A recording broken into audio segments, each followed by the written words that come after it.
First of all, I just want to say thank you so much for coming on and having this conversation. I know we've been having a couple conversations, offline and just kind of in other spaces. And Mm. yeah, we've been kind of going back and forth about certain subjects and talking. And yeah, I think I just really appreciate just your insights and, your perspectives on things. And I just love having like a really good conversation. I think kind of what we've been doing is really trying to dive deep and throw different angles and different perspectives. So yeah, first of all, I just want to say thank you for coming on, and I'm super excited. Do you want to start by maybe just introducing yourself so that everyone kind of knows who you are, what you do, and all that? Sure. Well, first, thanks for having me on. Yeah, always keen to talk about this stuff, and thanks for creating this space. So I'm Kevin Tran, founder of Academy of Transcendence. I guess, we're coming into conversations about, I don't know, maybe like broader themes, consciousness, awareness, spirituality, and yeah, happy to offer my, I guess, personal perspective on where my journey's taken me. So a bit about me. I was born and bred in Sydney, out in the western suburbs. My parents were actually war refugees from Vietnam War. So they came over and yeah, just set up shop in Blacktown. And I was born in Blacktown Hospital. So I had a pretty suburban childhood. It was, yeah, it was, it was cool. It was chill. It was pretty easy in terms of being a kid, I guess. Not quite as hectic as what my parents were experiencing when, I guess, they left. That's a story in itself. Yeah. So I'll leave that for now. But yeah, had a pretty like Western, I would say, quite a Western upbringing. Just school. I wasn't really into spirituality. Like my parents were not really, didn't really follow any faiths. Um, my grandpa on my mum's side was kind of involved in a Buddhist temple, and we'd kind of go to different ceremonies and stuff there. But I think I was so young and I wasn't really in with the language, so I didn't really know what was going on. We just kind of did it because it's just family stuff. You just kind of go because everyone else is doing it. So yeah, that was in the background. And then high school, actually went to a private Catholic school, St. Andrew's College, and Marion. And I just went because all my mates were going. So from primary school, they were all going there. So I was like begging my parents if they could let me go there just to hang out with them. It was it's more expensive, but the choice was kind of mainly just a social one, and my parents kind of yeah you know said okay. Yeah. It was interesting to be an outsider kind of watching. So there were a few people that weren't Catholic or Christian that were invited. It's just part of like being an inclusive environment, and it was good to watch, like kind of like these guidelines on life. We did mass and obviously followed all the different rituals and ceremonies for like 6 years, so kind of got a good sense of what Catholicism was about. And yeah, I could see the benefits for sure in terms of like just having some moral guidelines on how to treat people and how to conduct life. So after high school, I kind of went into the creative industries. So I went into like did a course called visual communication, which is kind of a graphic design course. And at the time, I didn't really want to be on the computer. I just wanted to do art. But mom convinced me to do something that could get a job. So graphic design seemed like the closest thing to that. That was 4 years, and that was cool as well. So I got to do some like web stuff, some typography stuff, and illustration photography. So yeah, it's good to get a dabble in creative. And I guess that's probably how to frame the majority of my path towards spirituality. It was access through the creative process and just kind of engaging on a few different levels. Like, you know, I used to paint and then play drums, make music, and then design in general, just the creative process of making something from scratch. So through that process of creation, I really started to understand that ideas and flow state and yeah, just like what felt valuable, like what felt satisfying from a creative point of view was to pluck something out of this other realm kind of thing, this other stream of consciousness. And yeah, it's funny, like they've got art therapy now, but I didn't realize that I was doing art therapy. Like I'd literally be like looking at this canvas and just like, okay, where does this want to go? And my process was always quite intuitive, like start here. And then I used to do a lot of hand painting. So it was kind of like building stuff, quite gestural and quite expressive. Yeah, I think there was one kind of pivotal moment, which I think I'll share just because it helps to kind of set up where we probably will go. But I was doing an art residency out in Homebush at Newington Armory, and it was like a 6-month residency I'd applied for. Kind of like a scholarship, you live and work on this place, yeah, called Newington Armory. And there was like a residency, and then you'd kind of go down this hill, and there was the artist studios. And because I was there for 6 months, I used to have like really irregular times of like doing my painting. Like I'd do afternoon session, a night session, and then a really late night session. So one night it was kind of around, yeah, it was getting to 2 or 3 o'clock in the morning. And it was kind of like that eerie time. It was like winter, so there was lots of like fog around just right down near Parramatta River. So it's kind of this eerie twilight time. And I remember I was looking at this like canvas and I was like, it doesn't have the spark, it doesn't have the magic. Like I was like quite frustrated probably for about a few weeks, just not really knowing where I was going. I guess I was trying to develop a style, develop an approach. And I don't know what came over me, but my breathing just changed. So my breathing changed, it got really deep. And I started to, I don't know, just breathe really deeply. And then my whole body felt really light. And I looked at the board that I was working on, and I looked at all the colors there. And I don't know what came over me, but I looked at the colors, and then some of them would just light up.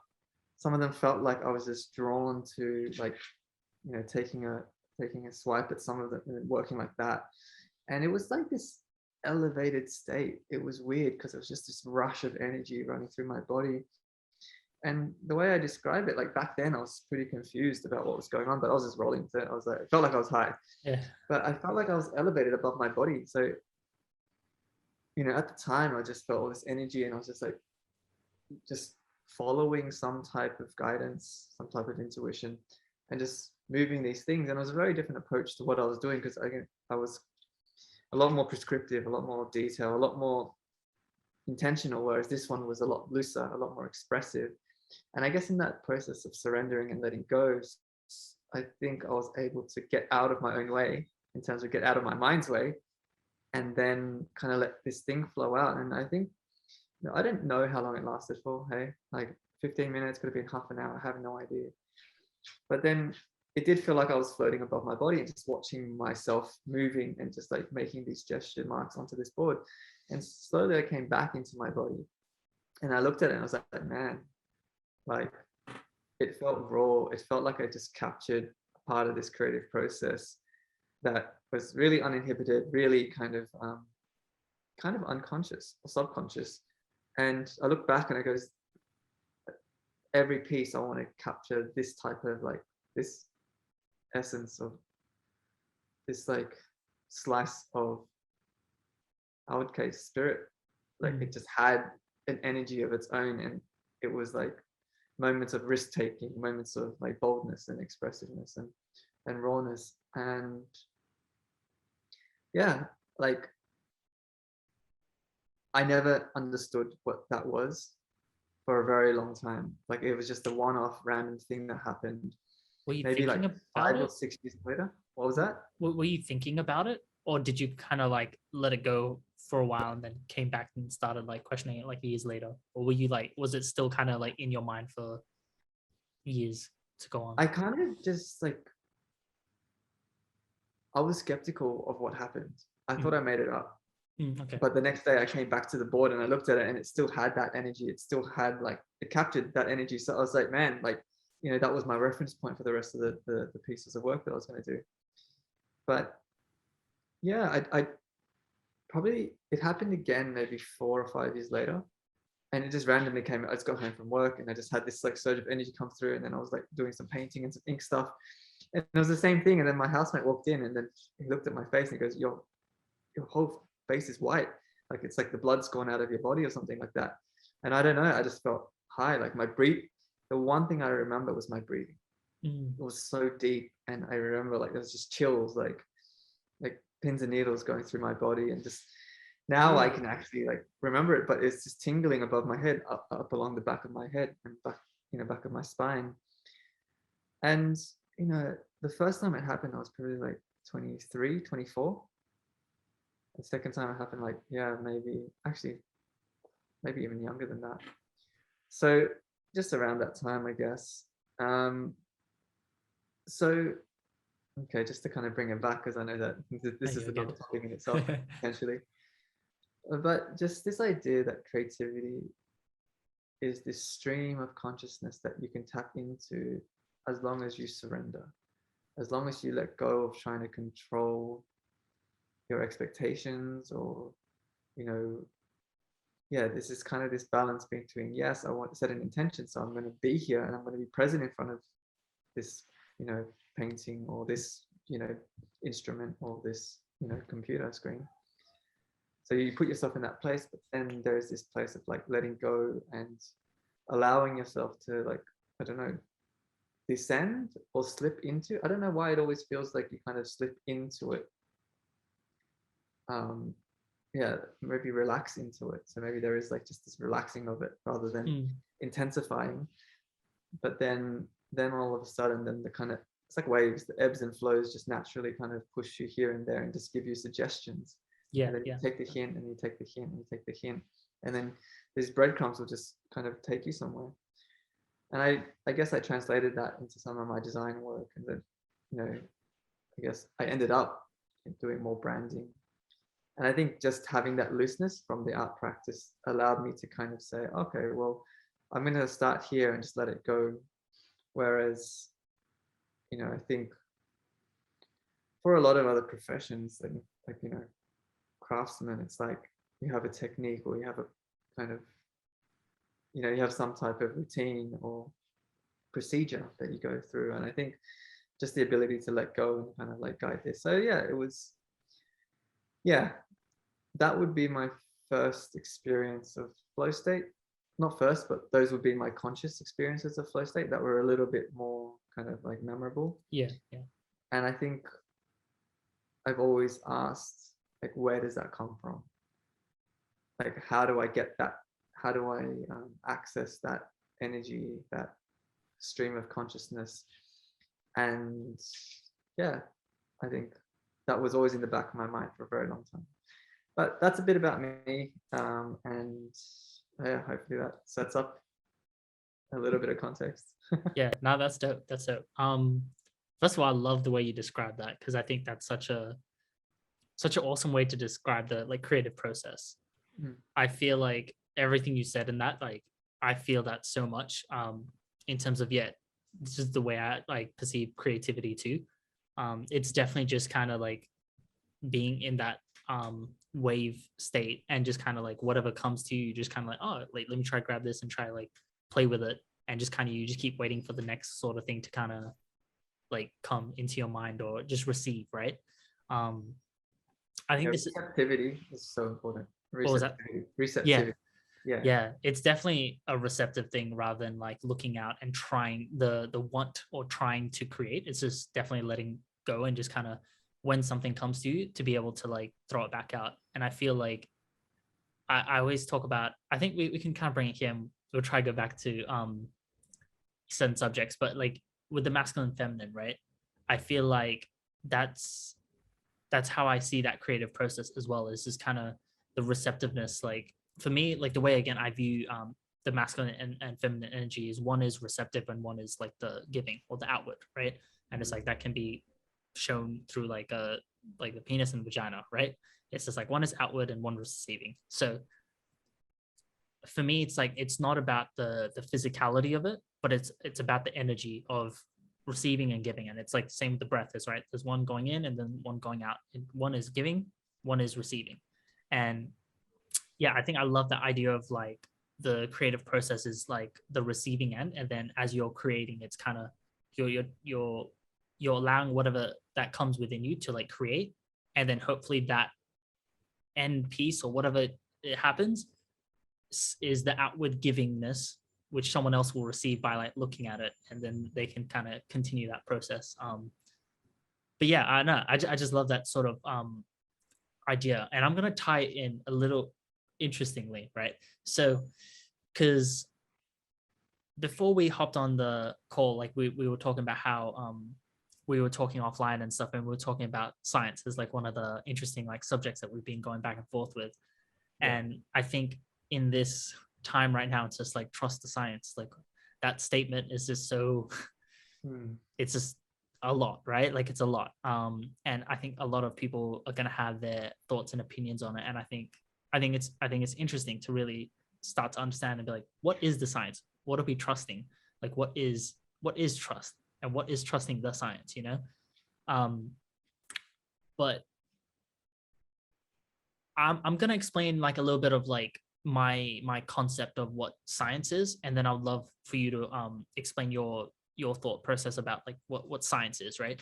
Because for me, like again, naming the show based on the root word of science, like SCIRE, which means to know, I just feel like it's such a pivotal thing, and I think the way I see it is the creative process.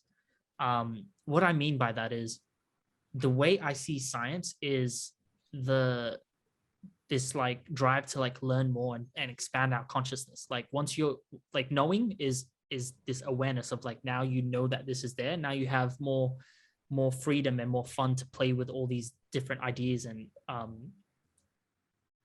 concepts. Yeah. So for me, I feel like the way I view science at least is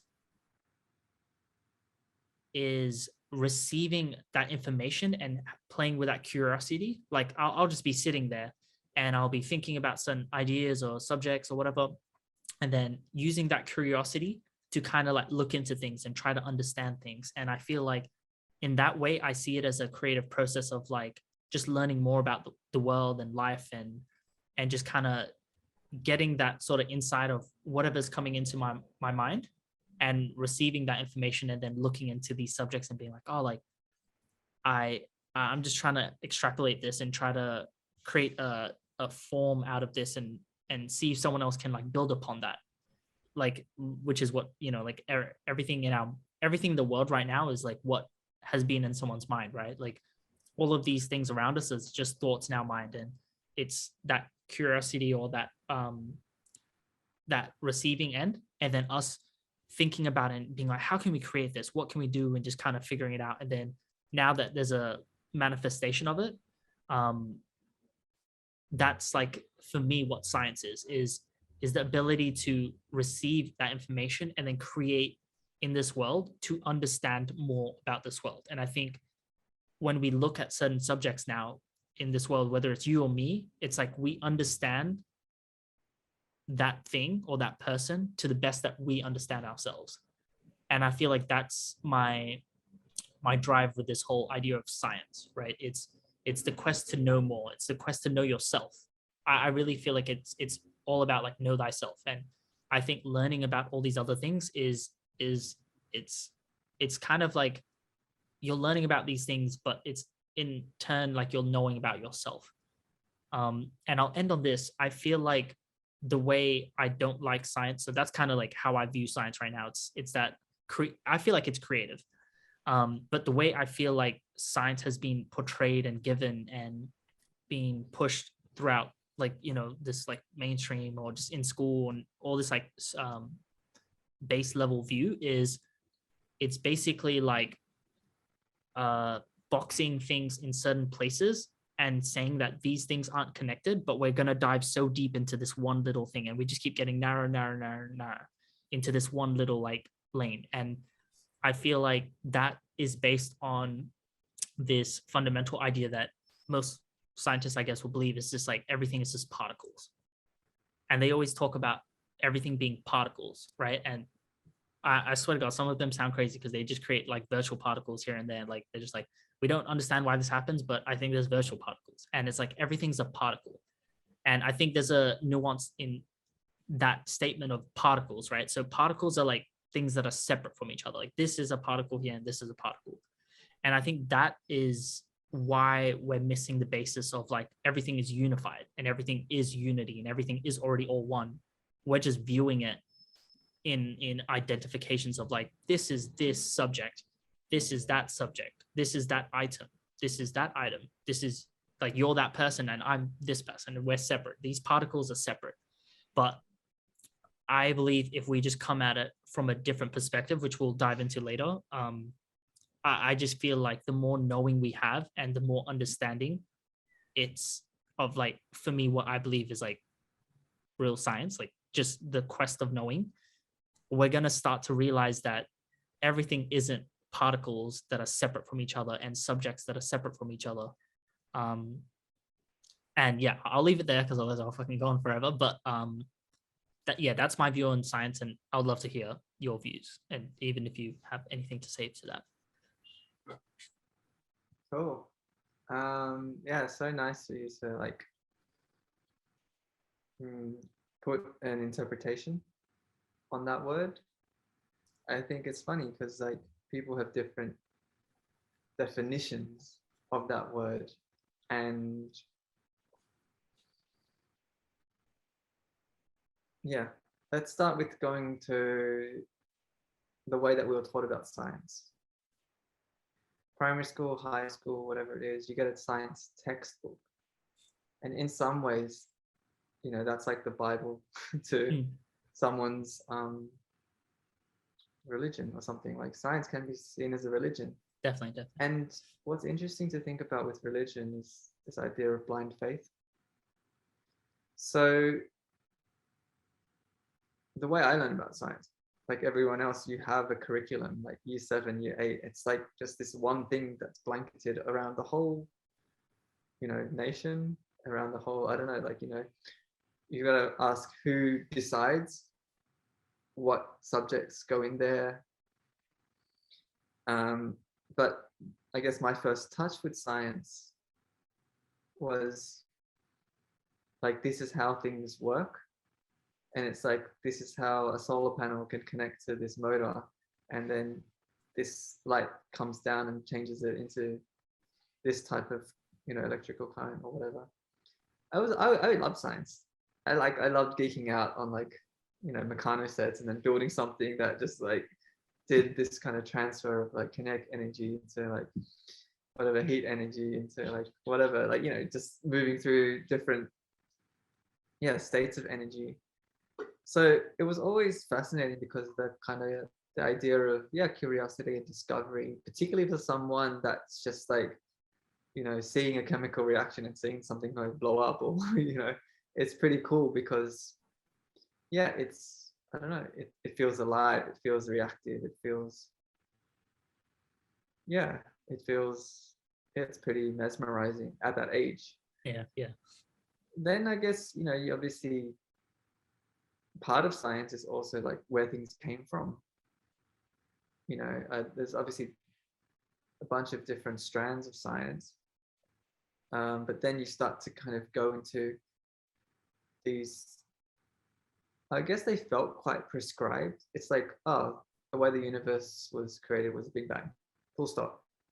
Do you know what I mean? It just feels like such a definitive way to articulate something that's pretty wild. And, you know, what was interesting is that being at a Catholic school, you know, we're literally doing religion and talking about the you know, 7 days of creation in, you know, in one study. and then in another classroom we're talking about the Big Bang, and then things, you know, cooling down. And that's an interesting conversation in itself, like the That is implications that's of so funny.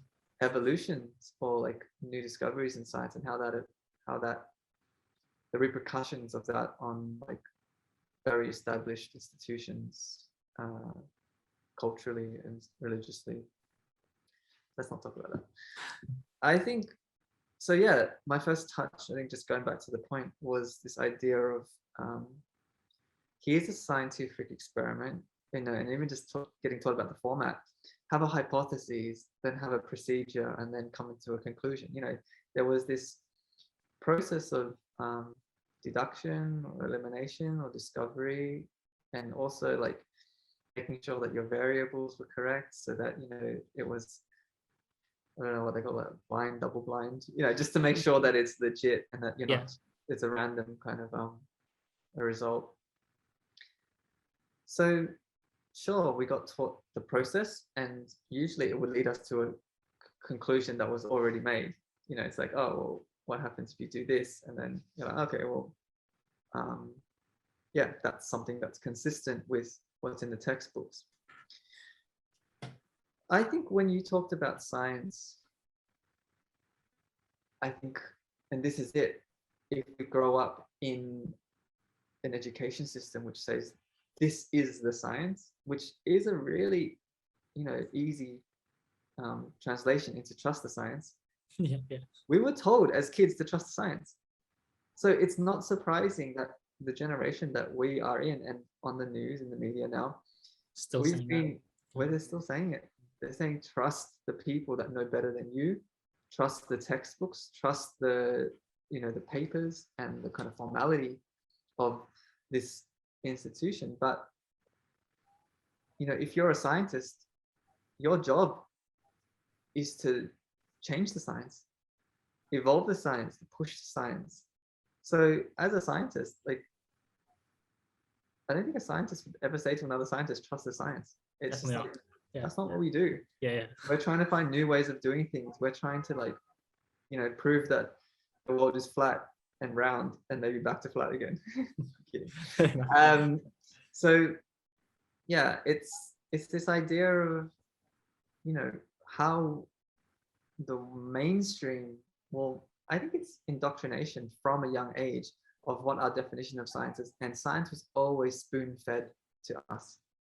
And in that, you know, if we didn't have our own personal areas of study or investigation, our relationship with science would be like, someone smarter than me told me so, so I will believe them, and that is my reality now. I think, like, just to stop right there, I think you made such a good point. I think that's like such an important thing to like touch on, because for most of us, we don't feel like we're smarter than these people. Like, if someone is like, they've got a lab coat, or like they're doing like these science experiments where like they must be smart. Like, that is our initial reaction, that like we cannot even remotely be as close to it, understanding the universe and as smart as them. And I hear you on that. I think it's a crazy thought that if we believe that, most people will be like, who do you think you are? You're just some kid. Like, or what have you studied? You've gone online, or like, and all these things. But just as a challenge, we'll carry on with your thing, but just as a challenge for everyone watching, like, I feel like there's certain things that they try and explain, and they're just explaining things, and they have no idea what they're saying. Like, they're just making it up. And it's like, then we can just start saying, like, let's be honest. Let's say that we don't know, because that's what I keep seeing now when I look at certain people talk about things. It's like they literally have no idea, and they're creating certain virtual particles and certain like things just to fit their equations. And it's like they're trying to make it so that they have a grasp on like reality or identity. And it's like they're even trying not to, but we just believe it. So I think it's such an interesting point that you brought up, that we just like automatically think like we have no idea. We like, these guys are probably smarter, and like they'll figure it out, or they'll know. We say that we're not qualified. Like, we think that we're not qualified because, yeah, they've got a degree, or they've been to a certain university, or it's their career. And sure, you know, if, you know, you're in videography, I'm in design. If I've been doing it for 15 years, then yeah, sure, I feel like I'm more expert at it, and sure, I've got like experience. But like you were saying, like it's all quite insulated, as in like, you know, these echo chambers of the language. It's talking the dialect, so it might be talking all about, you know, biology, or all through the lens of, you know, even just think like medical don't learn about nutrition. Yeah. Wild. There's so much that they don't learn crazy. about. Hey, yeah, it's crazy. Crazy. It's You're crazy. talking about health and you're not talking about what you're putting in your body. Like, how do these people not, like, it's so fragmented. It's so, you know, That's the word. It's, I believe, like that's my issue with this whole science thing. For me, I view it as like, if you're fragmenting it, you're messing up. If you look at something as separate from something else, you're gone. Like it's already going to be game over. Like you're not going to figure out that the universe is always unified and it's always in balance, and you're just trying to understand it from different perspectives. But if you're going, this is separate from this, I feel from my research and like everything I've like understood about myself and the world, that's you're going down a path of, it's not going to be what it is. Like I just really don't. Yeah. yeah. So coming back to where I was, it was like, so yeah, we've given our power away in the name of someone smarter. We gave it away as soon as we started learning about science, because a lot of us didn't turn into scientists. A lot of us didn't follow that path. And the ones that did, you know, obviously followed a particular discipline, a particular specialty. So when we live in such, and this goes back now, bring in masculine and feminine, when we live in such a logic, like dominated, and I would say mind dominated world, intelligence, academic, you know, this is what we've been indoctrinated with.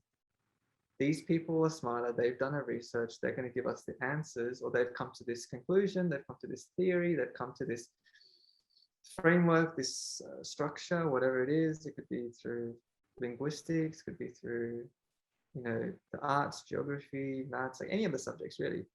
But these are the experts that have done their PhD or have, like, you know, peer reviewed, whatever. So we start to, again, give away our sense of power, or our potential to learn about the universe through our own experience, through our own inquiry. And that brings me to reflect on your point about science, your definition, because now that I kind of covered over how I think I and a lot of other people were kind of Viewing it. the way that we were introduced to science, and it being this robust, untouchable thing, unless you became a scientist and you went down that path of peer reviewed and followed that way of doing things, then you don't have a voice to say. And people can say, it says it in the textbook, so it must be right. The Big Bang, so it must be right. You know, it doesn't matter. And if you weren't religious, it's like, no, you know, like this is what happened. This is the timeline, you know, to what people understand. And, you know, I'm not saying that there's anything wrong with science, because in the 30 years of my lifetime, then the science has changed. Certain things, like the date of things have changed. Like even like, you know, just in terms of like historians, archaeology, you've got people saying, oh, that this is when humanity started, or this is the oldest artifacts that we can find, the carbon date. And all of a sudden, within the last 5 years, I think, or 10 years, Göbekli Tepe just comes out of nowhere, and it's got like this pottery and all this craftsmanship, and that just blows out this timeline of, like, you know, sacred sites, you know, watching the stars, like astrology, like early astronomy. So yeah, it's like a moving goalpost, and it should be, because Definitely. It's like, it's our comprehension. And yes, it's great. I think science is great as a marker of our understanding as a society. So it says, okay, this is where we are now, this is what we understand. And it's a moving goalpost, because as our ability to comprehend, as our, you know, technology changes, as, you know, more and more people spend time into investigating certain things, we're going to get different answers. And yeah, so to your point, science is about curiosity and discovery and to know.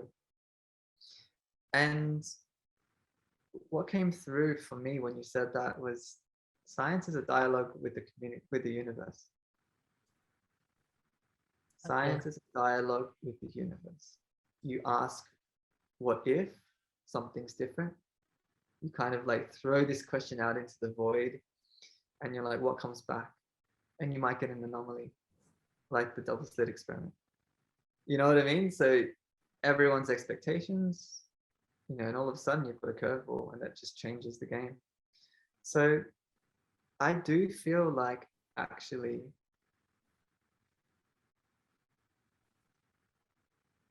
science, I do feel like when you're describing being receptive, I feel like that's intuition. I feel like that receptivity is about receiving information, which means you're in another part of the brain. You're not in this logical kind of like linear kind of deductive step 1, step 2, steps 3, step 4, because I think that's irrational and that's pragmatic and that's almost like deconstructing, working it out. But I think the spark of the inspiration, the aha moment, or even the first question of what if we could do this differently, or what if, you know, there was another planet in the universe, or what if, you know, the world wasn't flat. I think it requires a receptivity and the ability to be humble enough to not know, to leave the door open, because I'm not a scientist, but I can imagine, and this is me, this is a sweeping statement, but I can imagine there's quite a lot of egos in scientists, as in my theory is right. This is the more right way, because that's the masculine. They want to define, they want to know, they want to articulate, and they want to put in black and white, this is truth. And I think the process of how they got there probably was like, I don't know the truth, so I'm receptive to seeing something new. So I think once you get the idea, and I do have some other thoughts on this, once an idea comes through, once a methodology comes through, once an aha moment comes through, like a formula or whatever it is, and Einstein, Tesla, the little I know about, you know, like some of these scientists, is that they were really philosophical. They were really connected to the cosmos and, you know, wanting to understand. Sure, like some of them might just say, hey, here's a formula that we use for some electricity or something, like, you know, something really tangible. But from my understanding, they had really wild concepts that probably were like, you know, definitely were before their time and incomprehensible to the society at the time. So I imagine a lot of their ideas were just put into a drawer and like held away because, number one, it wasn't commercial. Number two, it didn't agree with the government agendas. And Tesla, in terms of his like free energy, or his like, you know, cheap energy, however you want to call it. Yeah, just this idea that he was before his time and the world, the society wasn't ready for that because they had other things, other agendas, other priorities. So on that, I think the next topic, so I agree with you, as in, number one, the definition of science that the majority of people have comes from a legacy of how science was introduced to us, which is trust, blind faith. This is how it is, particularly in a very logical, rational world. This is fact, and if you don't agree with it, you're dumb, or you're ostracized, or yeah, you're just you're the fool. Number two, I do think the process of actually being a scientist means that you wouldn't trust the science, that you are open-minded and you are receptive, and that requires, first of all, humbleness, humility, and secondly, an ability to be receptive, which means you get out of the rational mind. To know means you have to ask, and if you're asking, it means you don't know. I think in that aspect, there is this kind of like the creative process. like you're tapping into this stream of something, and you get some nudges, you get some hints, you get some intuitions, you might get a dream. You know, I would be really surprised if a lot of these scientists didn't get nudges and hints and clues in their dreams, breadcrumbs from their subconscious, from other dimensions. This multidimensionality, and you know what's present for us in our conscious mind, and what's available to us in the kind of vast, you know, hard drives of our subconscious mind and superconscious mind. Just thinking, yeah, like accessing those realms is just more infinite possibility. So that's my second point about just the receptivity and intuition, not just being this logic thing, but for the scientist, you know, not being as black and white about what reality is, because it's different for everyone. And then the last one is this, where I think we were going with this science thing, particularly now around the pandemic. Trust the science. A lot of people who have never engaged in self-inquiry, or you know, through that process of asking for themselves, who have lived a life being so plugged into the matrix of things, which is, this is what's given to me, this is truth, this is fact. So if I believe this up to now, then I'm going to continue endorsing and enforcing it, because if not, if someone challenges my way, then you know my reality starts to crumble, starts to break down.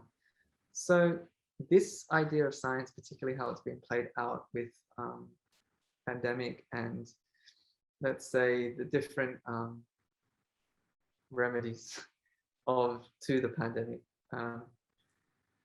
it's woven in with this legacy of what science is, of other people know better, and then we're not powerful enough to, or we shouldn't be powerful enough to make up our own mind, even though it's about our own body, even though we're going to get messages and, you know, hunches about what's right for us.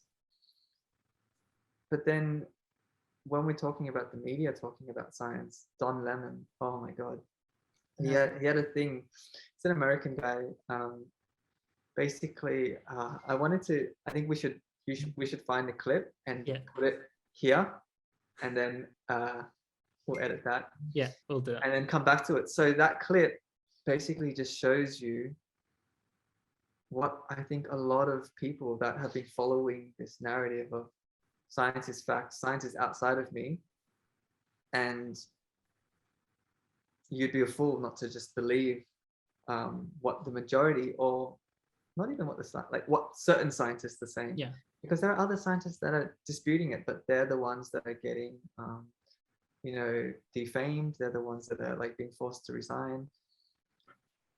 But that's so funny, because science is always this. There's always two sides to science. Science is never definitive. It's always room for more back and forth and back and forth. So when you have anything that's definitive science, you have to scratch your head and raise an eyebrow, because what's the counter argument? There has to be a counter argument. Like, you know, most of the time things aren't black and white. Where are those voices heard? And are we even able to, as a society, have those conversations and listen to the other side without, you know, blaming, shaming, and all this stuff? So the last point I want to make is science has been so misconstrued, so like weaved and woven into politics, woven into corporate agendas. So now science, the scientists said that, you know, this is the right solution, and all of a sudden we have like a crazy mandate. Again, it just shows how society is willing to just, the majority of people are willing just to say, I'm not smart enough to, or I'm not in the position to do this. If the government, if this scientist, and if the media are all saying the same thing, they're people, they're institutions, they're authorities that I've trusted up until now, because they're the people feeding me, you know, my reality, my truths, my news. And then who am I to question it? Who am I? How much power, how much authority, how much qualification do I have to question the science? And that's why a lot of people are gaslit into just saying, don't ask questions. follow the rules, follow the narrative, follow the dominant narrative. So, you know, it's not surprising. It's not, you know, it's not hard to see how corporate influence, how money, big pharma, government agendas, idea of control, all of it's control. Themes of control and personal power are playing out like crazy right now. And in that, as people, as our own scientists, if we take on the spirit of the scientist, we're going to ask and look at questions and look at information and go, hey, how does this feel for me? Not how does this logically fit into the way that my life has been constructed and curated and manufactured up until now. But this is why I think everyone, to connect back to what you were saying about the scientists being receptive and not knowing, this, you know, dissatisfaction of this has to be black and white, this is the absolute truth, and just going back into this humility of saying, maybe there's another option, maybe there's another possibility, maybe there's an alternative, rather than the one single narrative that's being pounded down on me. And we all have to choose, are we going to relinquish our sovereignty, our sense of power, and just go with the narrative? Or, you know, do your own research. You know, we are in the age of information. Information is accessible to everyone.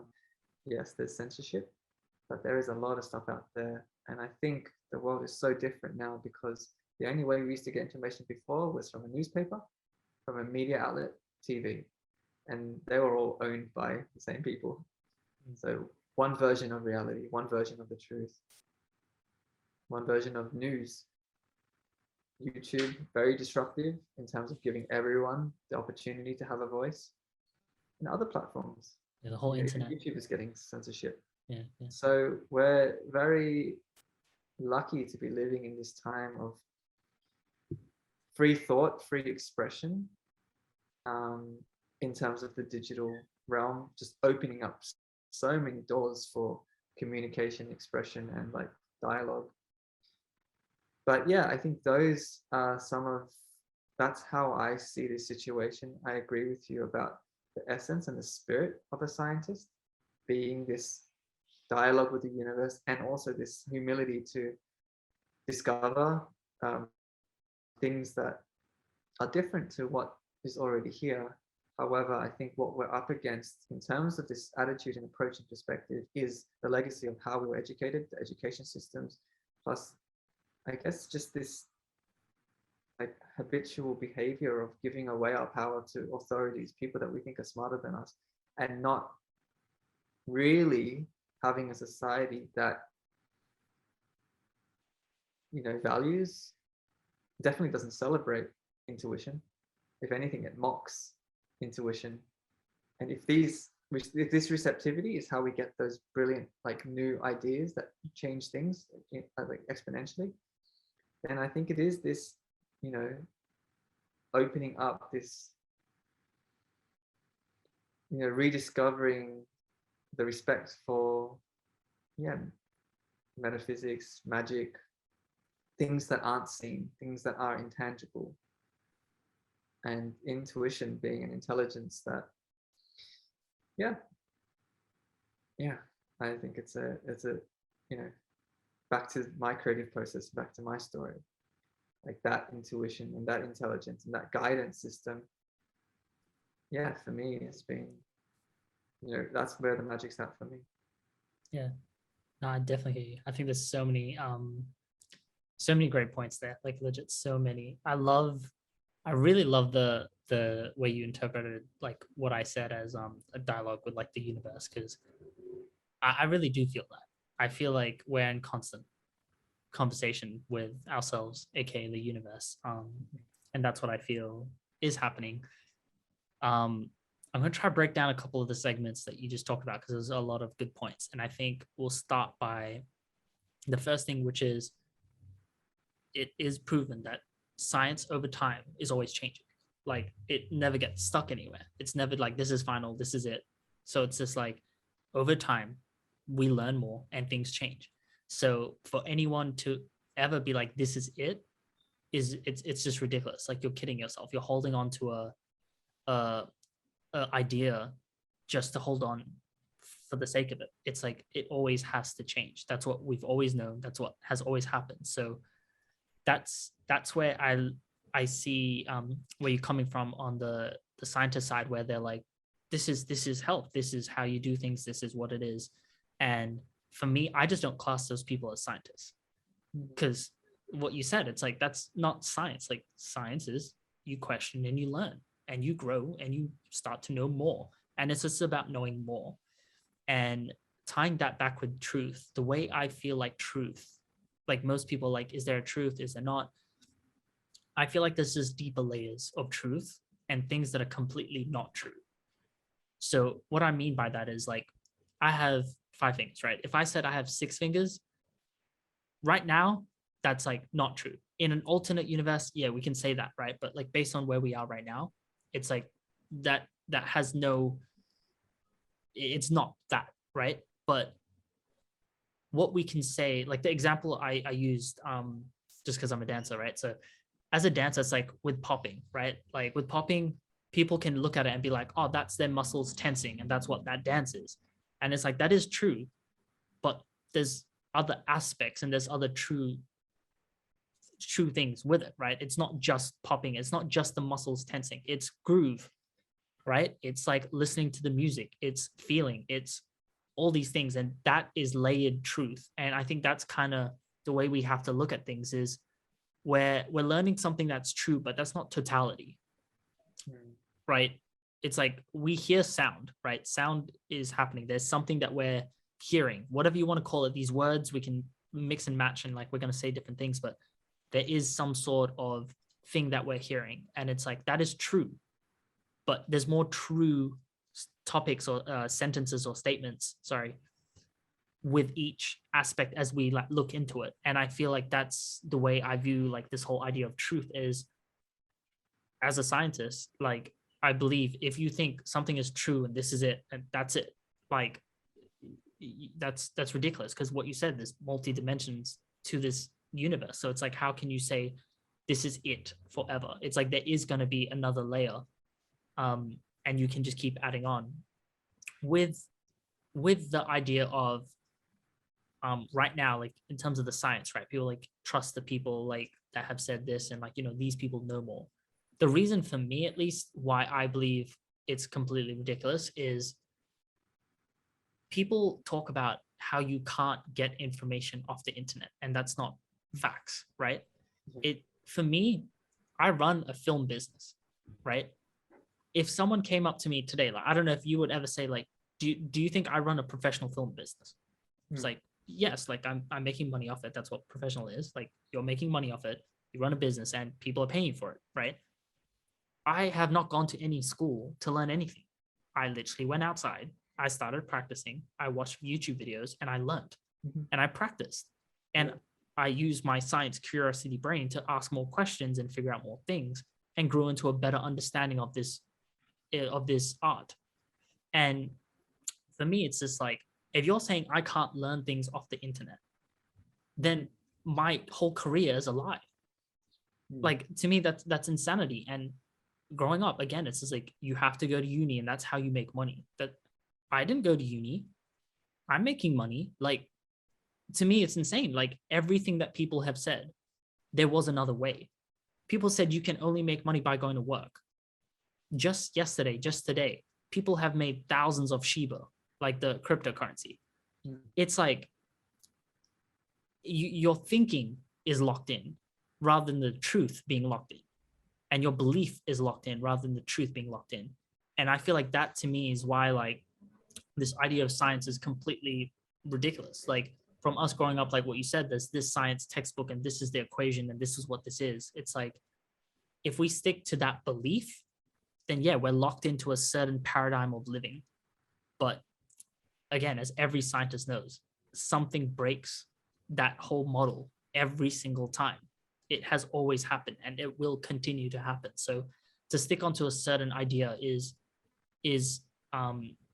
completely like ridiculous. And I think it's just about understanding more of totality each and every step of our way and not being like, this is it. So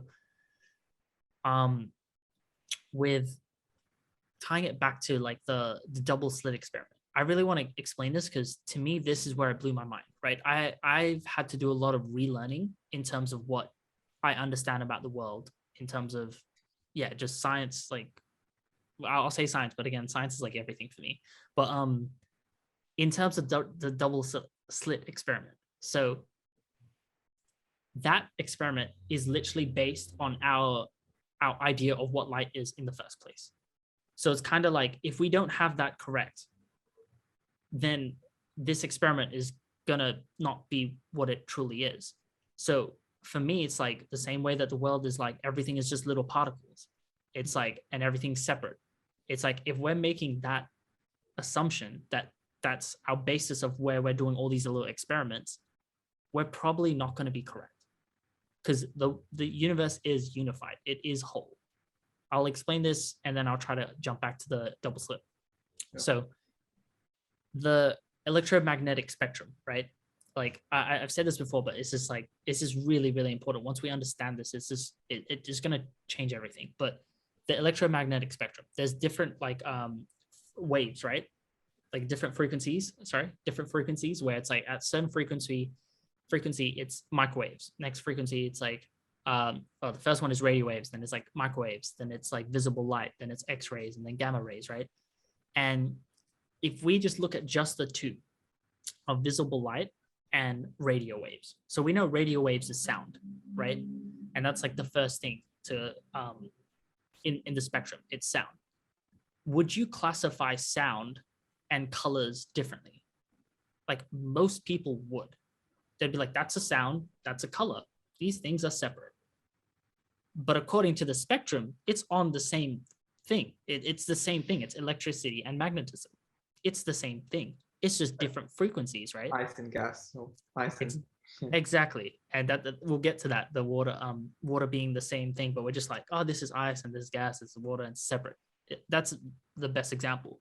And that's why with this science thing, it's like if we're going to classify sound as something else, you know, this light as something else, microwaves as something else, x-rays as something else, then we're just being like, I don't know, to me it's like I don't think we understand the concept then of electricity and magnetism, which is what all of them consist of. Like that is what they are. So if it's all part of the same spectrum, it is the same thing.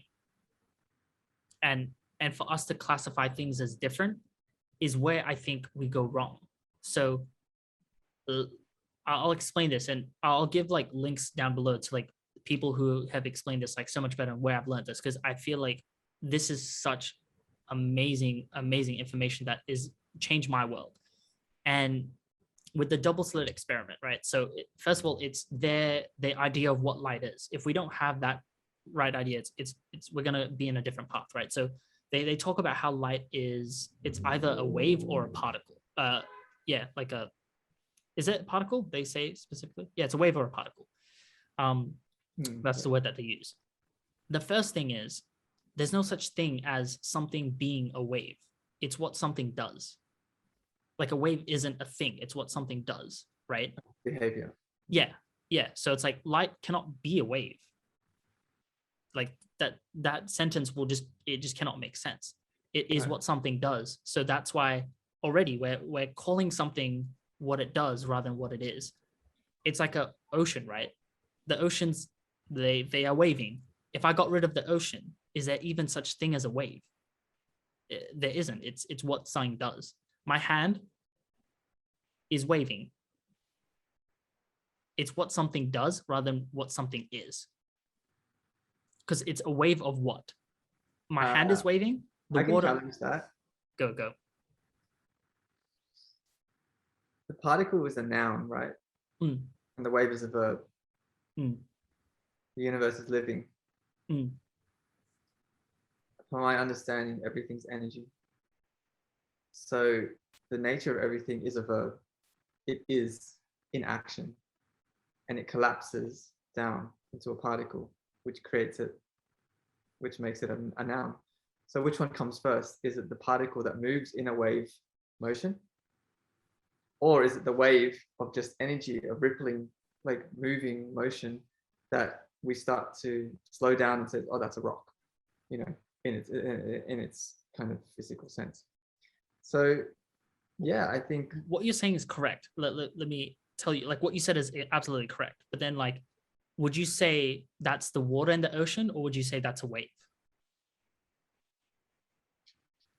I wouldn't say either. I would say they're both energy. Okay, if we want to leave it at that, like just understanding that, okay? So it's like if we had to put a placement on it, we would say it's water, but technically, yes, it's energy. Like you wouldn't say that whole thing is a wave. But go. Yeah, because both of them are down in the physical expressions of energy. But I think energy, it seems like it's this pervasive metric, and it's not static, and we can't capture it in the static form in one, you can't take one frame of it. It's always moving, but it collapses down into things slow enough, dense enough for us to say, oh, that's a pot plant, or that's a bowl, whatever it is. So okay, you're on the right track. So this is that's exactly what it is, right? So I'll give the example that it's going to kind of make sense of why it's not one or the other. It is both. It's the entirety of it all. So that's why I think it's not like light can act as a wave and a particle. That's what they say, right? Yeah. So it's not it can act as one or the other. It is both. It is the same thing. But before we observe it, it's wave.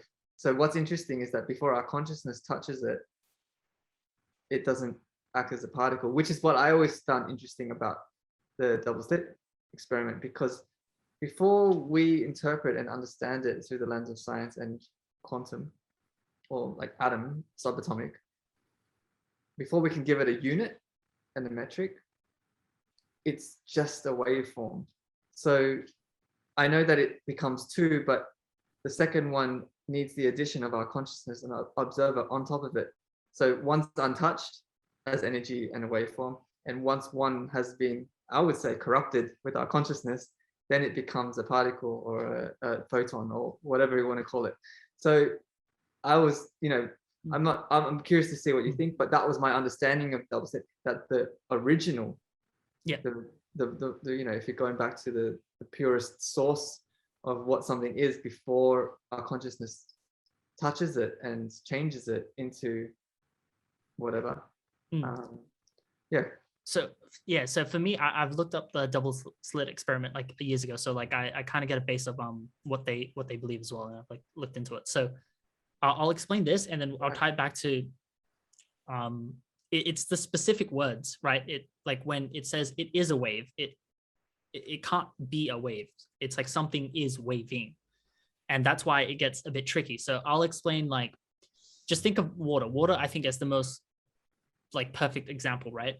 For me, it's not about like what this physical thing is, right? For me, I believe like in the ether. I believe in the universe as this thing that we can't comprehend, that is invisible to us. And what you're saying is at every place all at once, and it's like you can't pinpoint it, right?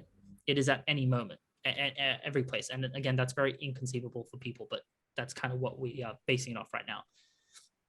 Imagine water, right? When I drop a pebble into the water literally collapses, splits apart, sorry, and it collapses back on itself, and it creates that tear type shape, right? And what else does it do? It creates a wave, right? So we can't say that light, we're not going to say water is a wave and a particle. Like it is water. Like the water is the thing that's waving and collapsing into a particle, if that kind of makes sense. So it's more about understanding that the ether is the thing that is waving. The substrate is the... I'm not sure exactly what the word substrate is. I think Um, okay, so you've got a waveform, and that relates to frequency, and you can talk about the different intensity of it, like how short or how long, or Yeah. properties to a wave. I guess, like, I find it super interesting because I think you're saying ether is the material it's made out of, or it's the, water is the H2O composition, and the ripples are an expression of the behavior of that. Yeah, I'll explain, and then I'll get you to maybe. Okay, you finish. Yeah. Sorry, so just think of ether as the water. Okay, the ether is the thing. Yeah. So the ether is the thing that's all around us at all times, and it's like constantly like doing its thing, right? It's when there is a driving force, a longitudinal wave, which is like not the transverse wave, which goes up and down. It's just that one straight line, which is the pebble. Let's say for now it's the pebble. The pebble is that energy that drives through that wave, which drives through the water, sorry. And it creates a distortion in the field, which is what the wave is. Right. And when it collapses back on itself, it creates light, right? Which is what we consider as the photon. This is the particle. But when we talk about the wave and the particle, we're not saying that it can be both. It's how we view it. It's always the ether, if that kind of makes sense. So it's basically, right now we're going, light can be this and can be that.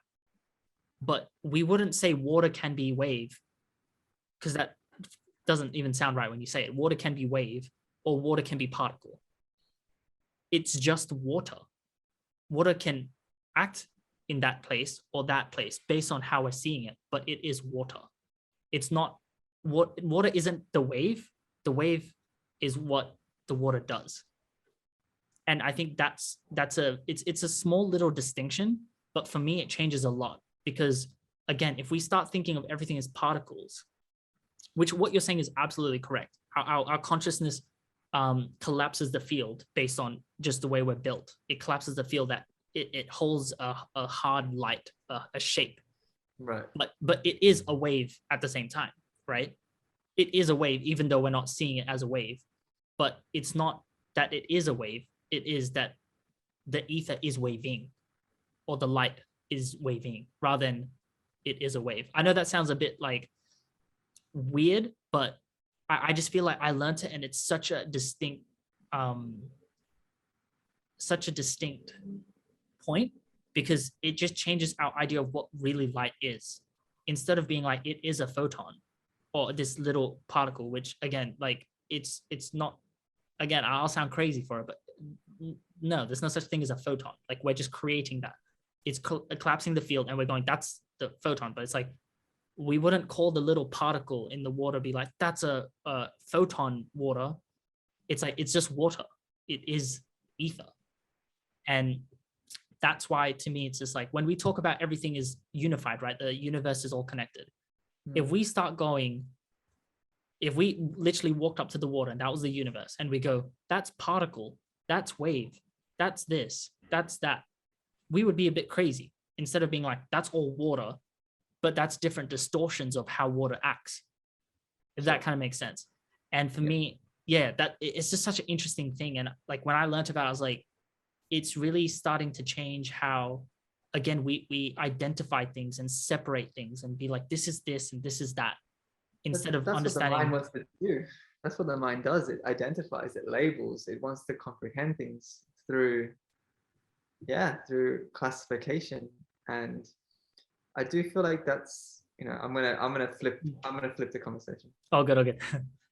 The mind likes to separate, to put into boxes, to create labels for things. As in, like, the scientists can be with another scientist and just joking each other off and say, it's a photon, it's a wavelength. Who cares? But they're trying to divide. It's like getting more and more microscopic in the way that they're defining things. And that's how we went from like cell to atom to subatomic to whatever. Yeah. And it's endless, right? So can I say something? No. So this is where it gets interesting. This is what I'm saying. Like, this is where it gets crazy. It's like, do you know that they haven't actually seen an electron? Right. So it's just It's the theory. so can you see a wave? Like in the water, like imagine the water. Can you see a wave? Yeah, wave. Yeah. Are you seeing water waving or are you seeing a wave? If I got rid of all the water, can you see that wave? But it's like collective nouns, like a flock of birds.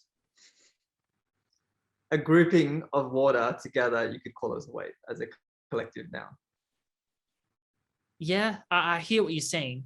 I think like if we understand the electron thing, right? It's not that there is a tiny electron. Like this is the things I've learned. This is why again, it's redefining how the fuck I thought. But it's not that there is an electron. The description of what the electron does happens. It's just not a particle.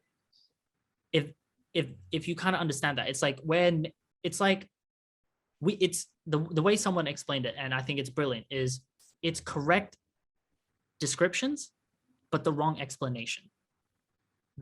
So like what the electron does, people understand what it does. Like they understand what it's doing, but it's not the correct explanation. It's not that there is this little tiny particle, and then that's why we keep going and dividing further and further and further and being like, yeah, there's this thing, but they haven't even seen the electron.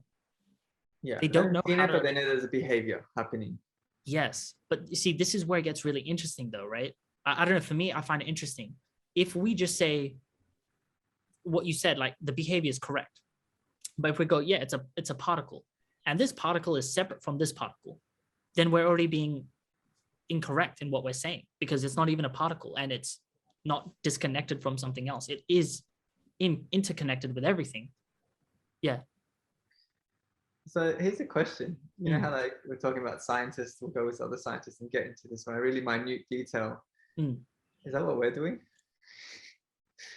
For me, it's not about getting to minute details, because for me, it's about holding on to truth or like moving on from like a new idea. I feel like having minute details is important because it's like that's how you don't get shocked when you create a electrical, item. Like you need minute details. I think it's important. Yeah. But I feel like the reason why I'm really strong about this is I feel like that is the thing limiting us from understanding how we're connected, because they're saying this particle and this particle is separate, and what they're saying, and that puts into our head, I'm made of particles, you're made of particles, we are separate.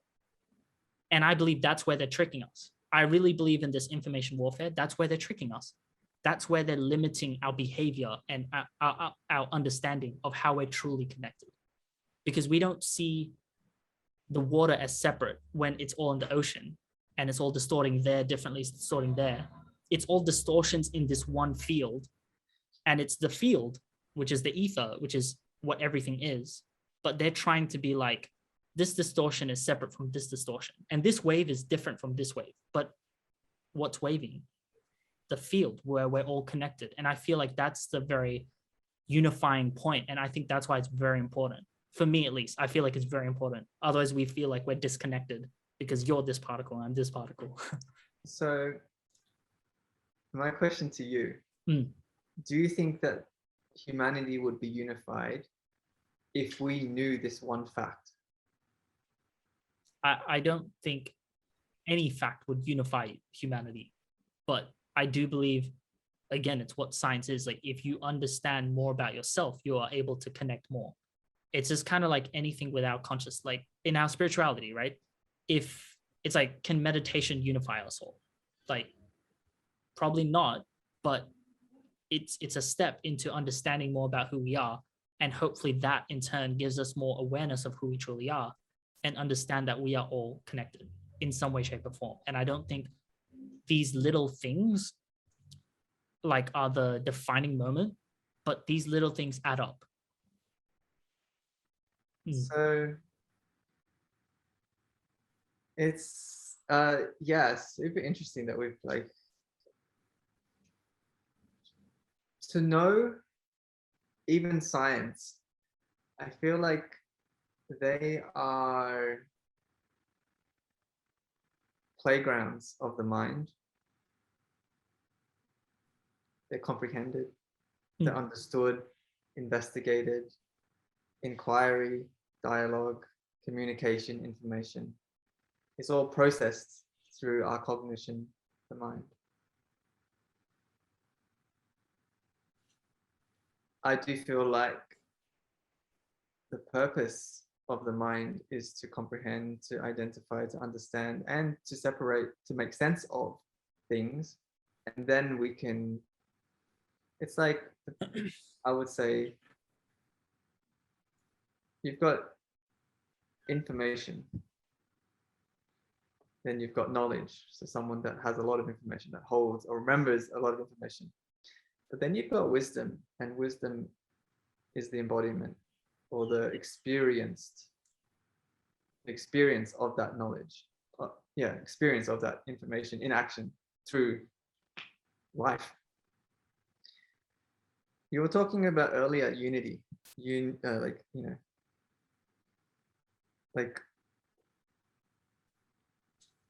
what is this endeavor? What is this, what is this inquiry for you to know? What's the point of it?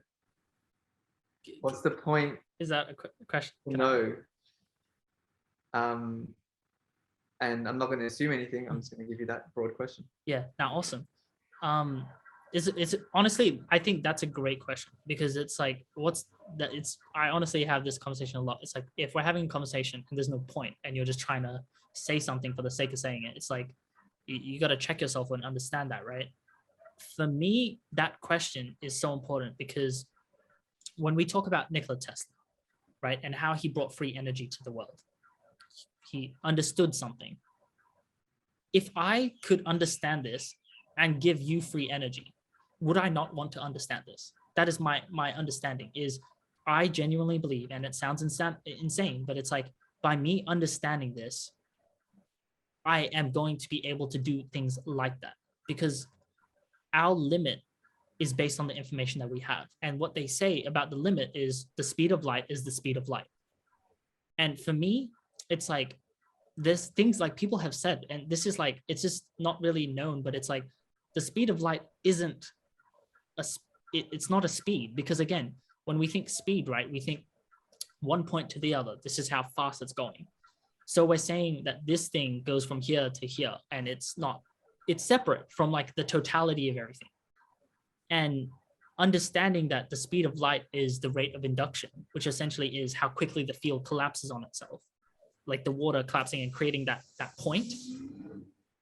That is what the speed of light is. That's how quickly light collapses back on the ether, the field, to create that. So the reason why I feel like this information is really important is the same reason why you would think Tesla is important. He understood this kind of thing. He understood these ideas. And if we understand these ideas, we could essentially have free energy, or, understand how we can benefit our lives in different ways. It's just, it's a hard road ahead of us, because we haven't been taught this stuff, and we've been so pushed to the other side, that I feel like by going on this journey and learning about this, there has to be an implementation. It's not just, oh, like, cool, like I know this and that's really cool. Like, I do believe it has so much power once you know that information. And that's why there's information warfare. Why are they hiding information? It's because they know how powerful it can be, right? And for me, like, just to answer the question short, I really do believe, like, by me knowing this stuff, I will have more input and more ideas and more understanding about how to create more in this world, whether it is different technologies using crystals, whether it's different technology using light. Understanding that and giving us energy in this world, and understanding that we can tap into this thing called the ether that is there, that the scientists aren't saying that is there. They're just saying everything's particles. I believe that's very important. And that's why I feel like it's such an important distinction, like the little nuances and stuff, because I do believe it's going to make a great impact if we can figure out that secret. And that's kind of like what my quest is, I feel, in some way, shape, or form. But yeah. It's beautiful. Thank you. And I think it's a really valid perspective. And I think it's going to help a lot of people ask more questions and like, have access to more information. I'm going to come in with my interpretation and my perspective, which is totally fine if it's different from yours. Mm. I never went down the scientist route of wanting to know things. I think I found myself always gravitating towards more abstract concepts. This is why philosophy probably like attracted me quite a lot. It's more like it's the lens that you see and interpret the world perspective, as opposed to having the facts or having the information that will create your reality. So I read somewhere recently, a wise man once said, I don't know. Through my work, my spiritual work, inner work, it really is about looking at the things and your beliefs. And I do believe beliefs create your reality. Dr. Joe Dispenza is a great resource for like just seeing how we can create realities in our mind. This is like mental rehearsal, what sports people do, athletes do before their games. They rehearse winning the game so that energetically they can accept that reality, and that gives them a ridiculous amount of probability to be able to like have that reality come to them and manifest from the field. Amazing experiments, amazing different, like, Yeah. Joe, whatever. He's amazing. So then we have I'm going to go back because there was a point I wanted to make about truth. And what I realized, I've been called out for it, but I've been told recently actually that one of my catchphrases is the reality is. I always like, I don't know why I go, oh, the reality is that this. Or the reality is like, everyone doesn't know anything. Or the reality is, the sky's upside down. Whatever it is. I don't know why. Subconsciously, I would just always start when I'm about to make an emphasized point, I would say the reality is. What I realize about reality is that multiple realities exist. And if I say that the reality is, the only reality is, the truth is, I'm in my ego. I think that the way that I am interpreting and understanding the world is how everyone else should. Say that again, sorry. If I claim and if I make that statement that the reality is to someone else, in many ways it's imposing my belief system onto someone else that might not have the same life experience, that might not have the same proof points as what I've experienced. So I could say the reality is we can all be entrepreneurs. For someone else, they might go, hell no. Yeah. So this idea of truth is subjective in my perspective. And it's taken a while for me to say and to understand, and also to release the chase of saying, this is how this stuff works for everyone and one case fits all. And that's how this is what I do with my one-on-ones. When I work with people one-on-one in a work, I start to get a glimpse and I start to try to empathize, put myself in their shoes, and just see how certain life experiences have colored the lens in which they kind of move through life. The reality for a fish is that the world is only what's underwater. The reality for a rock is that you're not going anywhere. So sure, we're all humans, but if we even just start to think about different animals, different minerals, different other living organisms on this planet, if we start to see everyone as a different consciousness, as opposed to everyone as a human that has to have one single human experience, we would never say the truth that I have as Kevin would be the truth this pot plant has, because it's living a different experience. So there is validity, and for me, there is freedom in just saying, I'm not going to try to define what your reality is, or what your truth is, or what the truth is. This is why me and the way that I work, yes, I do feel like I'm quite logical. I do brand strategy. So, I put together like brands and strategies for people, and I actually do a lot of writing and articulation for what brands stand for. And I do use my logic. I don't discount it. But I think because of my background in creative and the creative process, I also do really celebrate this ability to intuitively get information. And to your point about Tesla, I believe he was a channeler. I think, talking to people in my circles now that channel, and even just listening to people as they channel, channeling is interesting because you don't actually know anything. You just get out of the way so another consciousness can use your vessel to deliver information. And my understanding is that we're all connected to higher intelligences, spirit guides, ascended masters, galactic beings that, are trying to gift humanity with different innovations. This is why, some of the big technological innovations happen at the same time. So like two people on different sides of the world will get the same invention, but one of them just patents it earlier. But I do feel like this field, the information is dropped down, and whoever's receptive and whoever can actually execute that download is the one that is the inventor. So with Tesla, I don't think he knew. I don't think he knew. I think he was receptive, and he had a connection, and he was pure in his communication, in his channel, to be able to get something down, either in automatic writing, either in channeling, either in visualizations in dreams, to be able to receive information which isn't comprehensible through just the human mind to invent. There's this thing about human, the mind and the limitations of the mind create our reality. So there's this like example where this runners all over the world could never break the 10-second mark. Yeah, and when the first person broke it, 4-minute mile. Yeah, that one.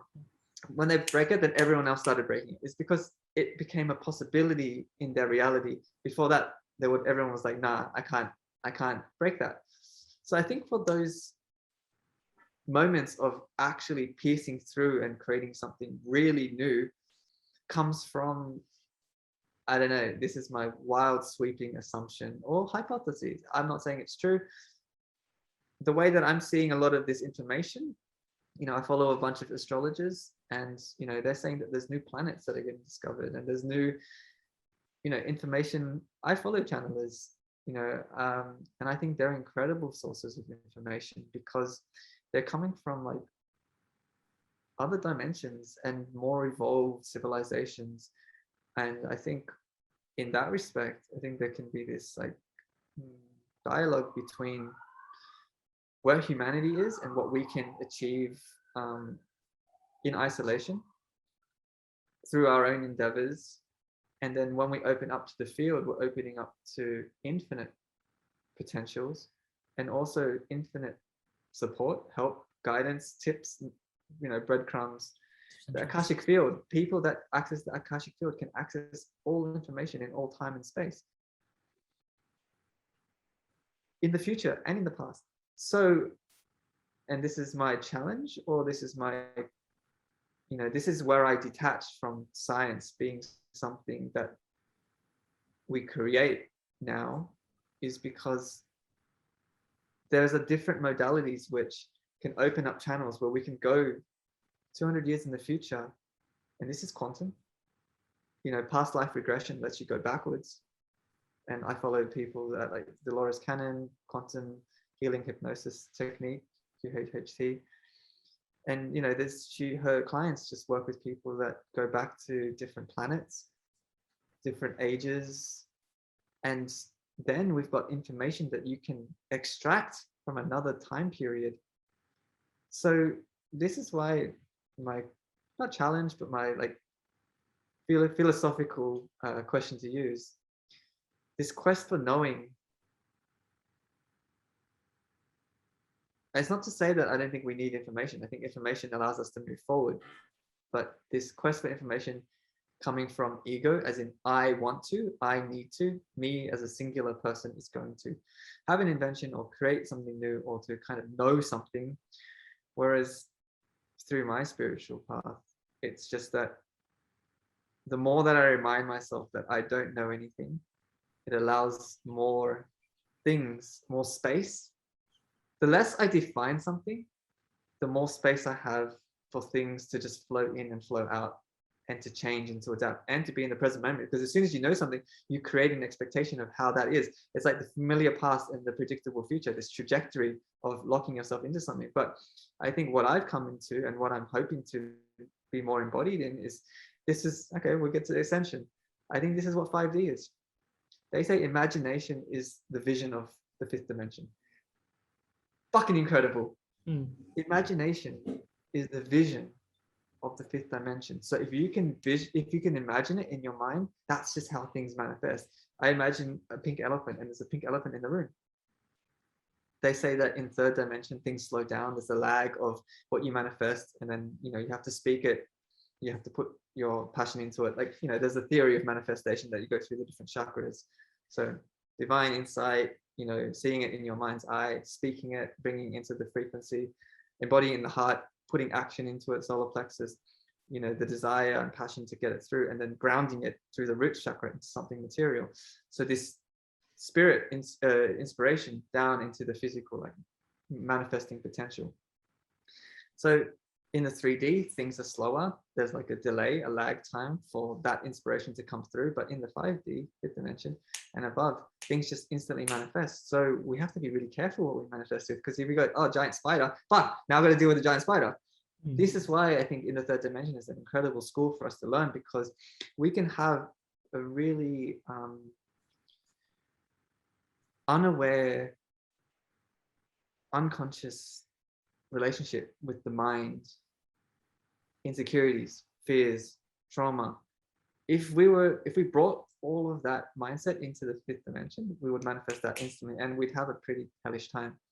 However, I do feel like the blessing of the third dimension is to have some space that we can think something, but then we can take time to course correct it. Yeah, understand. That allows us to have a slower dimension, to slow down and learn the lessons one by one, rather than saying, oh, I've got 10 things and someone's overthinking and they've got anxiety and then they're surrounded by all these kind of dense energies. So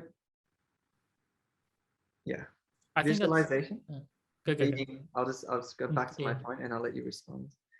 But imagination being the vision of the fifth dimension, all possibilities being available to you in the fifth dimension, and the only barrier is if you think something's true, because you're just creating what you have experienced in the past. Throw it to you. Yeah, no, that's awesome. I love the idea, and I've heard it as well. In terms of, this is the school where things take a little bit longer to kind of solidify in this reality, and how, this is kind of testing us to like really be present and be aware of our thoughts. So essentially, we're not too quick at manifesting everything too quickly, right? It will just be a bit draining it will be crazy, I guess, if the intense thoughts are happening continuously at that point. So I think this is definitely a test. I think this is definitely a school to learn those kind of master your awareness, to master your mind, exactly, master your creative abilities. So I believe in that, and I really do think it's a really good point. And one thing I thought about when I was really young was this idea of imagination, creativity, possibility. And I like kind of just thought about it a lot, and I was just like, you can't think of something based off information that you don't know, right? Like, you only know what you know. And that's where I feel like this quest and this ability to like let's learn more, because that's how we expand our mind to more possibility. Like, if I were to ask you to think of a new animal right now, it's like you can't think of something completely new that isn't based off something that you've seen before. Yeah. You'll either think of a plant-based creature, a You merge computer something thing. together, all right? Yeah, You just it's two things merged together. It's two systems that you've learned individually that will somehow merge together to create the new one. And that is the cycle of the universe. That's what it does, and that's how it creates infinite possibility, is merging of two new systems. And I think that's where the excitement is, of learning new information, aka let's say this system, not being attached to this as the final system, but learning another system and being like, oh crap, like these two can like work together in some way, shape, or form to create a new third system. And that's why I love this idea of learning more, the quest for more information, the more expansive ideas, because I know that we are limited based on what we can actually comprehend. That's our limitation, that we can't, if we can't comprehend something, like like when you've been on a mushroom trip, right, and you come back and you try to explain things, you're like, I can't comprehend it, right? Like, it's like you cannot put it into words.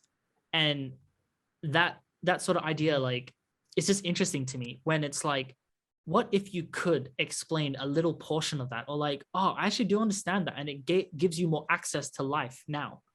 That's what I love about this thought, is as we move into the next dimension, it's like, it's seeing the world in a broader aspect of life, which gives us more possibility, because our possibilities are only based on what we know. It just has to be like, we can't conceive of some crazy creature if we haven't based, like, we have to go based on something.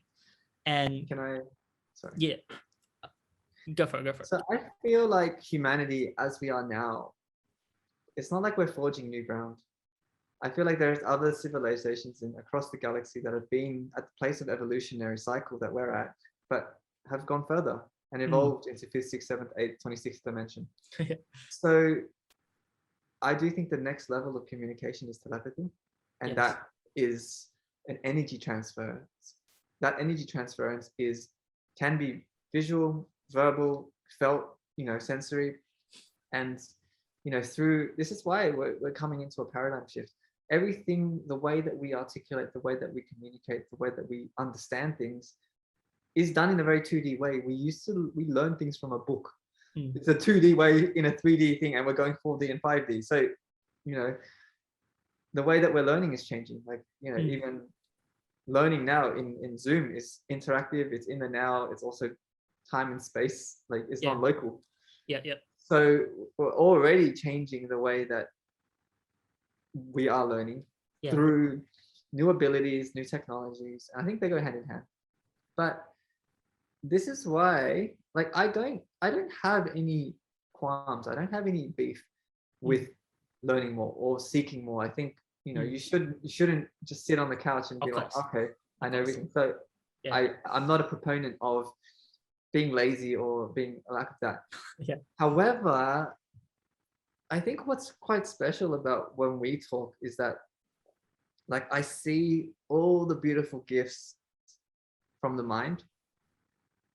I see, and I do feel like, I'm not that I understand it, but I have come into, like, just the concepts or the notions of the universe is mental, and we create what we create. And even in deep meditation,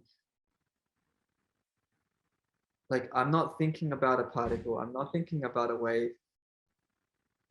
I am. And I am.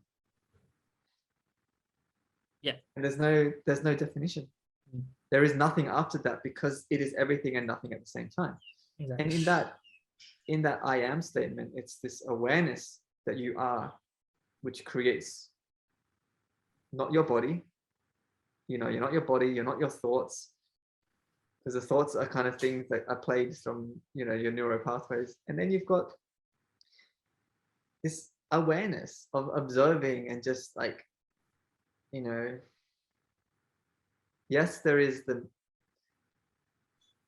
comprehension of the beingness, not the thinkingness. It's just the beingness. It's in the moment. It's not a process of saying, I am this self-awareness, thinking Yeah. about it. There's Yeah. no It's- definition of yeah. what you're doing. It's just you are it, Just and is. melting in this, immersed and dissolving in this everything. This is why they call samadhi that the end of the yogic enlightenment path being this dissolution, just dissolving. And this is what, if you think your knowing is tied to your ego, it's tied to your mind. It's limited. Yeah. It's limited. And I think there is a higher knowing, which is a beingness. And in that beingness, you also experience a feeling, and that feeling is bliss. So what I want to introduce, and I think we've come into it before, but yes, I think knowing is one way for us to perceive. And I don't discount and discredit, because I'm constantly learning and I'm constantly looking at things. However, coming from the world that we come from, which is rational and very mentally, academia, knowledge-based, acquiring of knowledge-based, and wanting to seek and know and find out and acquire knowledge, there is another whole underestimated and undercelebrated undertaking which humans can take, which is embodiment and feeling. So it comes back to my question I asked you before: what do you think is going to unite humanity? And for me, love. In all its forms. The messy love, the toxic love, the conditional love, the unconditional love. When you get to the unconditional love, deeper unconditional love, and then a deeper unconditional love that we can't even fathom, and then we can't even again and again and again. And I think that love, the feeling of love, means that we can look at someone and have compassion for them, and empathy from them, not from a place of I'm this and you're that, or we are this. It's just that I see me in you and I feel this. And because I have learned to love myself, I also love you. If I don't love myself, I cannot love you. If I don't love myself, if I judge myself, if I have stuff about me, it doesn't allow me to dissolve or sink into self-love and also what I deserve. Self-love, self-care. The path to self-care is, this path to self-love is to learn how to be selfish. And we come in a society that tells you that you shouldn't be selfish. If I think part of a trauma response is, sorry, I'm veering off, but No, you're good. part of a trauma response is people pleasing and self-sacrificing. And we're constantly doing that. Don't be selfish, families particularly, work and then come give my money. Not to say that we shouldn't support, but we're constantly pouring from an empty cup. Yeah. We don't learn how to nourish ourselves fully. And a lot of the time in relationships, we're projecting, we're trying to fill holes and hoping that someone will be the one, like in media, in Hollywood, in films, in culture, in books, in this romanticized version of what union is, because it comes back to union. And this is why yoga is such a beautiful philosophy. Because, and yoga, again, yoga Means broadly translates to union. Yug, which is to yoke. And this idea of union is one basic one, but yoke. So I guess this, I don't know, everything coming together. So yoga, they never tell you what yoga is. They never tell you what samadhi is, because they say it's subjective for everyone. They can take you and give you some science. They can give you some methodology to get to a certain point, to cleanse your body, to cleanse your aura, to understand the different dimensions, to move your awareness from external to internal, and to more internal, and then release things, and then come into this state of effortless meditation. And then from that state of meditation, you just surrender completely, and then you dissolve and absorb yourself into this cosmic consciousness. And they've described, they say bliss, they say absorption, but the experience of that, everyone's going to have a different one. It's like everyone's going to have a different acid trip. Everyone's going to have a different mushroom trip. Yeah. So we can't, there's similar, you might see fractals, or you might see certain things that, kind of like everyone can come and comment on in different things. But just the experience and the feeling of oneness, it is a feeling. So I do feel like, what's the point? What's the point of knowing? And if the point of knowing is to help, if the point of knowing is to unite, if the point of knowing is know thyself, and then what? For me, spirituality is the journey towards unconditional love. And the simplicity of that, for me, now gets rid of all the dogmas, all the different ways that it's expressed, through the different religions, the institutions. Spirituality is connecting to the entirety of body, mind, spirit. Third dimension, body, mind, spirit complex. I think the law of one, Ra, that's how it describes it. But I think in the world of spirit, then all of a sudden we're connecting to collective cosmic consciousness, universal consciousness. And one experience of that is just this all-pervading unconditional love. So conversations about pursuit, about purpose, about what's the point. For me, the things that I really resonate now with, and I used to think, oh, love is such a cheesy thing. Hallmark cards, Valentine's Day, how cheesy, particularly how Hollywood displays love. And that's not real love. That's conditional love. There's a lot of like jealousy. There's a lot of like, what is unconditional love? That's a big question. And that's where that's where my energy is going. That's what I want to know. That's not only what I want to know, I want to experience. And I want to see what are the barriers that are preventing me? Is it conditioning? Is it trauma? Is it, expectations? Is it limiting beliefs? Is it the society I grew up in? Is the limitations of the world I grew up in? Are there certain things in my body that are preventing me from, gut biome and stuff like that? Like even as tangibly as that. So across these different, chapters, parallels, across these different aspects of life, I want to know what are the barriers that are holding me back from experiencing unconditional love. Because I understand that if I can embody unconditional love, I can also give it. So how much, this is the question for me. This is the quest. That's my quest. How can I love myself more deeply? And if I can do that, then the lens in which I see everyone else means I have more empathy. I've got more compassion for people. And I think that is what's going to unite the world. And that's important to me. That's amazing. I feel like that's a great way to end also. I think that everything you said is really amazing. And I hope people like really take that on, because there's so much in there that has so much truth, like for real. And yeah, I just hope people take that on and really just kind of expand on it and try to understand that within themselves and what their quest is. Maybe even just ask the question of like, what's your quest? Because I feel like that's an interesting thing, because I think everyone does have a different quest in this life, like we've all signed up for different reasons and coming here. So I want to end it on, so with every episode I'm trying to end it on essentially a question that maybe you've been having in your life, or something that's just kind of you're thinking about, and hopefully like people can comment or link stuff, or just kind of just share any insights, advice, anything, but just a question that you've been kind of thinking about, maybe to spark someone else's Before that, can I give you an opportunity? I haven't asked that many questions. Okay, go for it. I don't know if you can cut this off at a certain No, we're good time. Yeah. What's your relationship with love, pardon? With love, I feel like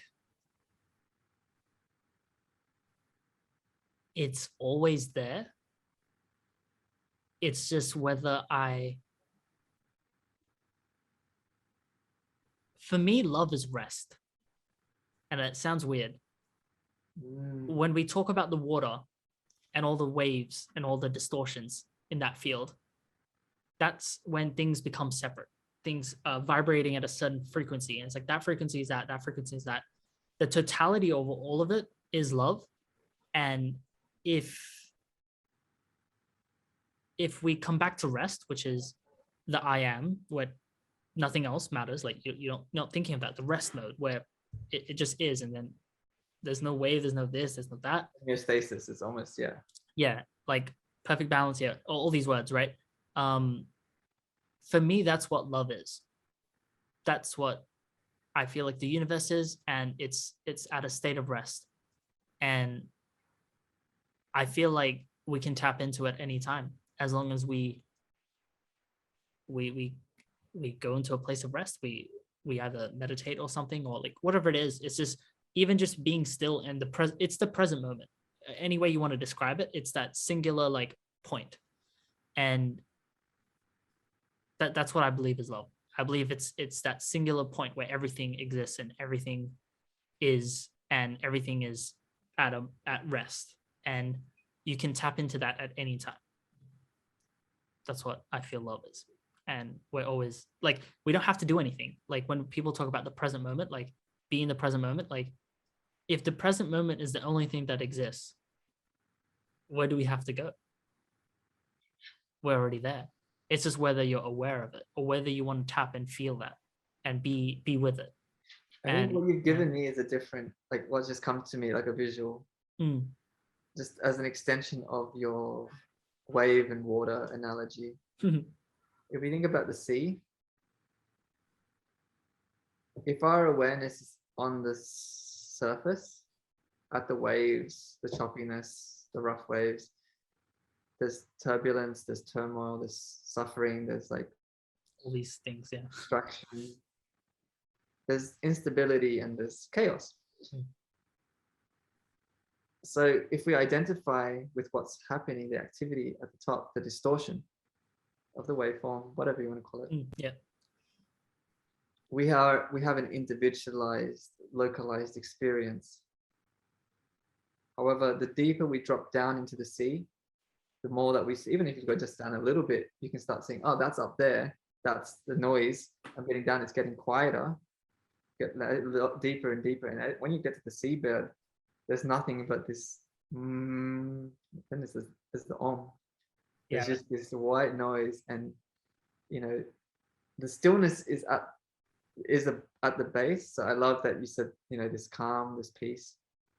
And in that, there's a knowing that all of this is the same. All of this is the collective. All of this is union.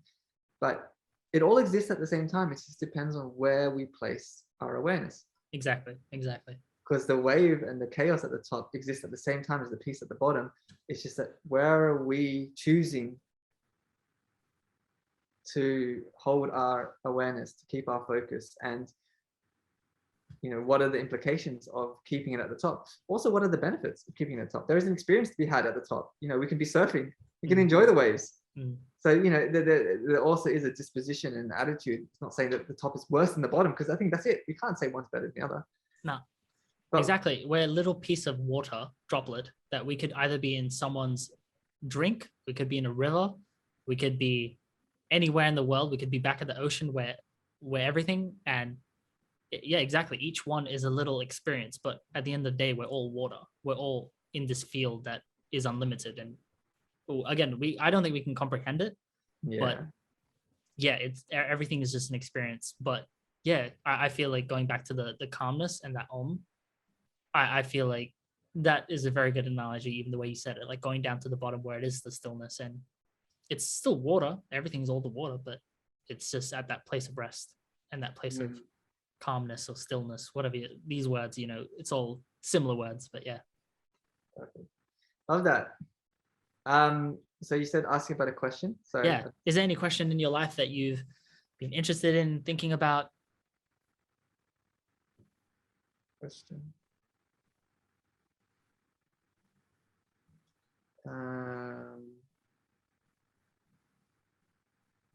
Great question. I don't know. I feel like we've been so philosophical that I'm like feel pressure to like come up with something crazy.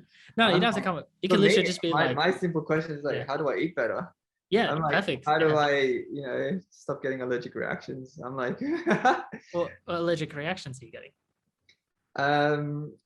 so yeah, I had a friend who had a different laundry detergent, and Okay. even just like, you know, just moving the different jacket on mine, I got like dots on Yeah. my Oh, arm, and it's like, I don't know, yeah. it's like it's a very 3D question, but I'm like, man, I Okay. take care of what I eat. I'm pretty conscious, but it's just like, why on earth, like, is my body? That's the questions I have. I'm like, why is my body saying this right now? Mm. And if we are talking about consciousness, why is this experience being presented to me? What's the message? What's the underlying? Is if it's a lesson or if it's a something that I need to bring my awareness on? Like maybe I have like a, you know, my gut flora is something, which means the firewall of my whatever digestion is weak, which means that these proteins are getting through, which means that, yeah, I don't even know why I went there, but No, it's good. for I me, think yeah. I want to understand why the experiences are coming to me, and that's probably it. Mm. I always want to see the lesson. I always want to take the lesson, and I'm pretty like, I'm open to the lesson, and I think that's it. I, you know, going back to this earth being a school of learning, I think I am always looking for the silver lining, even if there's like a choppy situation. I'm like, okay, well, energetically, astrologically, what themes are, you know, present and ready to be shown to the collective, and how does that affect me on an individual level? And yeah, like how does like really mundane things like, you know, this allergy, like what does it need me to correct and adjust to be more in alignment? Mm. How can I be more in alignment with my truth, with my purpose? Yeah, and you know, always looking to unlock new, yeah, like higher frequencies. How can I, yeah, how can I move towards unconditional love? I think tying it, like looping it back, that's the unconditional love for my body, unconditional love for what I, you know, how I show up in the world, um, and yeah, constantly learning off everyone else. So how can I respect everyone else's journey as well? I feel like there's so many questions. Oh, Let's that's save it so for good. part two. Let's save it for Yeah. part two. Awesome. Nah. Yeah, thank you so much, man. I really, really appreciate this conversation. And yeah, thank you for spending time with me. And yeah, but let's part two. Part two. Yeah, pleasure. Part two. I'm gonna fire you some questions next time. Amazing. All right. Thank you so much, man. Been a pleasure, man. Thank you so much.